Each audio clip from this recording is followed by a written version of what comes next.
odamlardan najot kutilayotgan, odamlar nima bir masala bo'lsa so'raydigan eng katta domlasi degan odam kema siyib qo'yasan deb o'tiribdi ham. Mana vahan. Mana shu odamlar nima uchun shuni deyapti?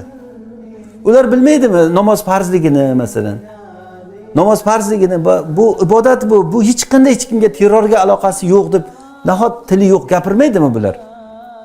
Hatto kirib masjidlardan olib chiqib ketyapti, hammani ko'zini oldida hech kim masalan qo'y deyilmayapti. Bu nima degani? Bu davom etyapti. O'sha oldingi o'sha Nikolay davridagi narsa hozir davom etib ketyapti degani. Bu fojia bu.